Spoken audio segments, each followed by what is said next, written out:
নমস্কার বন্ধুরা, দীপশিকাস কিচেন ওয়ার্ল্ডে সবাইকে স্বাগত। আজ চলে এসেছি একটি টিফিনের রেসিপি নিয়ে। আমার আজকের রেসিপি সুজির প্যানকেক বা ভেজিটেবল প্যানকেক।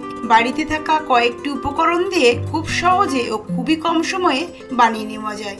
সকাল বা সন্ধ্যের টিফিনে কিংবা স্কুলের টিফিনেও আমরা বানিয়ে নিতে পারি, যা খুবই সুস্বাদু ও স্বাস্থ্যকর। তাহলে দেখে নেওয়া যাক আমার আজকের রেসিপিটি। সুজির প্যানকেক বানানোর জন্য আমি মেজারিং কাপের 1 কাপ সুজি নিয়ে নেব।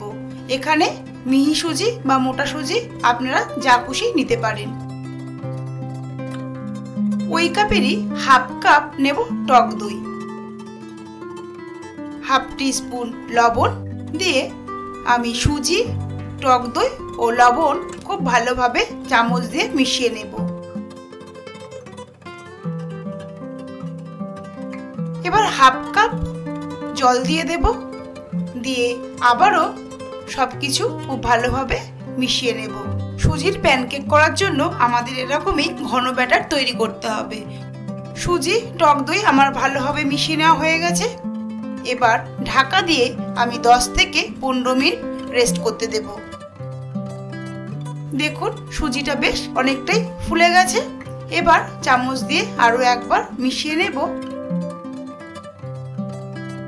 এই প্যানকেক বানানোর জন্য আমি আগে থেকে কিছু সবজি কেটে রেখেছিলাম। 2 টেবিল স্পুন পেঁয়াজ কুচি, 2 টেবিল স্পুন টমেটো কুচি, 2 টেবিল স্পুন ক্যাপসিকাম কুচি, 2 টেবিল স্পুন গ্রেট করে রাখা গাজর, 2 টেবিল স্পুন ধনেপাতা কুচি ও একটা কাঁচা লঙ্কা কুচি। আপনারা ঝালটা নিজেদের স্বাদ অনুযায়ী দেবেন। যেহেতু বাচ্চাদের টিফিনেও দেওয়া যেতে পারে, তাই ঝালটা আমি একটাই লঙ্কা দিয়েছি। এবার আবারও সামান্য একটু জল দিয়ে সমস্ত সবজির সাথে খুব ভালোভাবে মিশিয়ে নেব। সবজি আপনারা নিজেদের পছন্দ মতো দেবেন এবং কতটা পরিমাণে দেবেন সেটাও আপনাদের নিজেদের পছন্দ অনুযায়ী দেবেন। সমস্ত সবজি সুজির সাথে মিশিয়ে নেওয়ার পর আমি half teaspoon Eno fruit salt ও 1 টিস্পুন জল দিয়ে আরো একবার ভালোভাবে মিশিয়ে নেব। এবার একটি প্যান বসিয়ে দেব। আমি 1 টিস্পুন তেল দিয়ে দিয়েছি। তেলটা খুব ভালোভাবে চারিদিকে স্প্রেড করে দেব। এবার প্যানটাকে ভালোভাবে গরম করে নিয়ে লো টু মিডিয়াম ফ্লেমে আমি 1 হাতা করে ব্যাটার দিয়ে দেব। আমার যেহেতু প্যানটা ছোট, তাই এখানে আমি 3টে প্যানকেক বানাবো।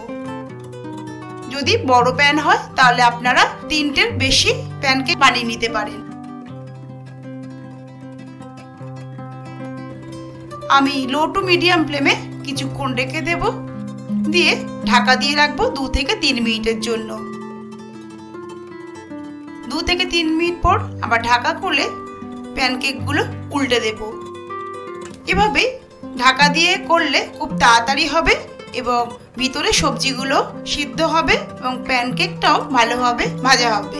এই প্যানকেক বানানোর জন্য বেশি সময় লাগে না, খুবই কম সময়ে এবং খুব তাড়াতাড়ি এগুলো বানিয়ে নেওয়া যায়, যা ভীষণ সুস্বাদু ও স্বাস্থ্যকর।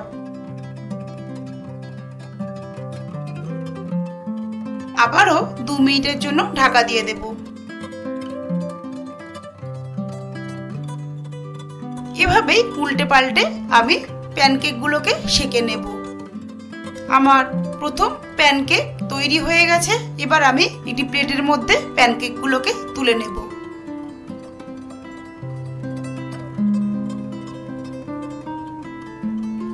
এরপর আমি আর তেল ব্যবহার করছি না, যেহেতু আমি খুব কম তেলে রান্না করছি, তাই তেল আর দেব না। আবারও 1 হাতা করে ব্যাটার আমি প্যানের মধ্যে দিয়ে দেব। দিয়ে উল্টে পাল্টে প্যানকেকগুলো সেঁকে নিয়ে একইভাবে ভেজে নেব। খুব তাড়াতাড়ি এই প্যানকেক তৈরি করা যায়।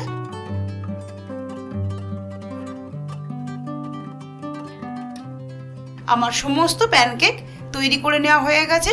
আমি এই গরম গরম প্যানকেক সার্ভ করব গ্রিন চাটনির সাথে। আপনারা টমেটো কেচাপের সাথেও সার্ভ করতে পারেন। আমার আজকের রেসিপি আপনাদের কেমন লাগলো অবশ্যই কমেন্ট করে জানাবেন। আমার রেসিপিটি ভালো লাগলে লাইক, শেয়ার ও সাবস্ক্রাইব করে সাথে থাকার অনুরোধ রইল। পরিবারের সাথে আপনারা ভালো থাকুন, সুস্থ থাকুন। ধন্যবাদ।